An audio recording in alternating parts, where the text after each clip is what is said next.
Azimio la Umoja One Kenya Alliance beti kapok ne wadhir Alia Beach ka entiere county ma Homa Bay winjo kaka odede no loso ka bende penjo mabende apenji ni bende nadira ni serikal masani ni nyaka saya mar mondo mi ponono ter dongruok e gwenge mopogore opogore pacho kae. Penjo machielo bende ne en kanyo ni ang'o momiyo police ne onge kata noko chopo ikine mabende ni yako mwandu mar jatend piny Kenya mar ang'wen manosede rutaya Uhuru Kenyatta ka achiel kod ketho kambi mar Raila Odinga.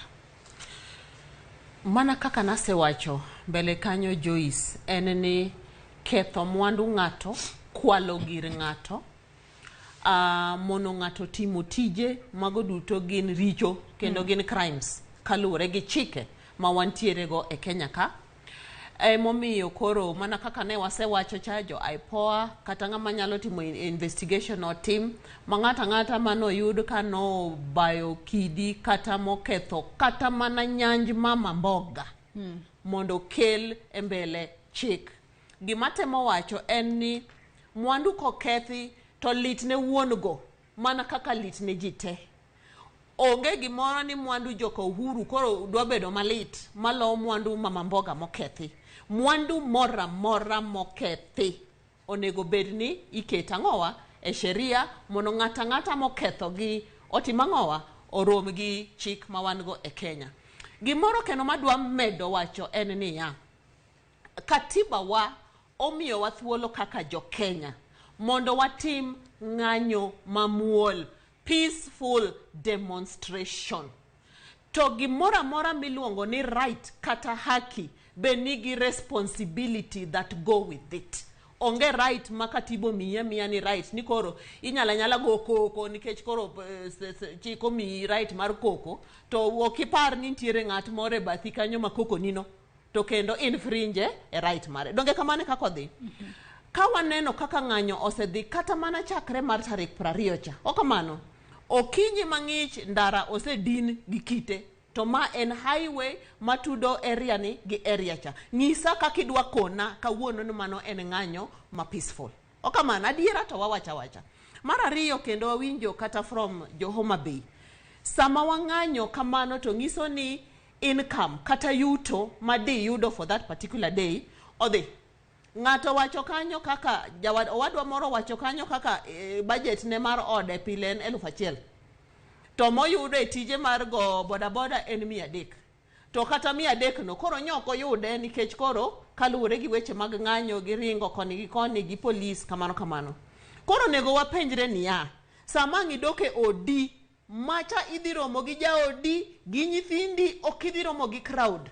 Idhi yudo ka nyathini in minyuolo ema ng'i kanyo ka kech kayo. Emomiyo wabed wadoguru chien waparuru ni to issues ma wayuago gi kaka cost of living magiwacho kanyo maberno en yo mane ma beta ma inyalo tigo. E wach mar ni ati nyaka wasare ne ker ni eka mondo development obi. Joyce akia ni jabura wadwa ni odak e Kenya mane.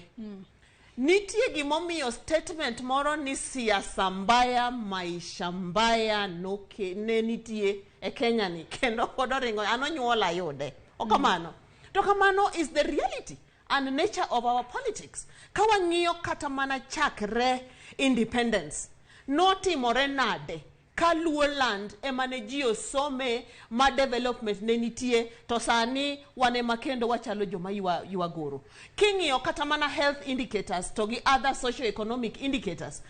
Koni ni kikwano 47 counties. Ang ni yude ni county moro kanyo mar Nyanza ema tima ng'owa ema yuare chien. King'iyo kata kaka ne devolution obiro sani e wachiko higni 15. Okamano ka county wachalo joma koro wa governor kendwa. Okamano again eteko kendo right momiwa gi katiba. King'iyo development indicators waduto wasomo wang'e gima mano en. Adier compare kata mana Migori sani Siaya Homa Bay Kisumu kata gitara kanithi ginika ibro penjri ni to donge governors gite counties gite yudo resources machal kaka joma moko yudo. Enang'o gi Nyanza momiyo one pod wayuare chien. Sani e siasa oserumo and that is another fact. siasa oserumo, campaign noserumo. Warito 2027 mondo wane ni to odwa ringo nango kata naburo chung. Lakini gimatemo wacho en ni ya, for the first time since independence, and this is a fact, wantie gi ker mar Kenya mowacho ni yawa ji teno kogone kura. Donge mano tadier? To sani kaka koro sebete kom, odwa bedo ker kata president mar Kenya te. Makaka tije kaka president en mondo ting ngima ji malo. Okobing'iyo ni odwa mana tingo joma nogone kura, joma kabila ni, odwa no ting Kenya mangima. To king'iyo adier joma nomiye kura moluongo ni ochungulo kato yieyo, en mana Nyanza, which is okay. Kaka ng'ato go kura is the same democratic right. That is okay. To se bogo bade piny. Owacho ni yawa, an kata no kugona kura sani an raisu. An rais mar Kenya te. Ere yo madang wabed go piny wang'ini to areas gite nyalo bedo developed nade. Nyoro 2 days ago, o promise development projects madhi almost what 3 billion in constituencies aria deka ngwen. Okamano ok ni ji secho, en ni koro jotendwa moseyier moseneno ler madwa timo tich mane jopiny omigini mondo giti kaka MPs, kaka senators, kaka MCAs, mondo gidhi ng'ini to donge wan be wachulo mana taxes, kaka jotarakanithi, donge wachulo mana kaka jolango, donge wachulo mana, to wasechulo higni gite chakre independence to pod wadok chien. Emomiyo sani wang'ire uru wang gi wang, mondo wang'isre adiera ni to, kaka taxpayers wan be, ang'o momiyo iwe wachien. To en ang'o mwanyalo timo mondo sirikal makoro sebete komno yie kode, idagi kode, gine magisebet. Matine ni koro bet but sirikal ema ponono nyalo yuayo dongruok mathoth. Politics is politics. Ker be ng'iyo mana ni to ere ng'amo yie tiyo kode.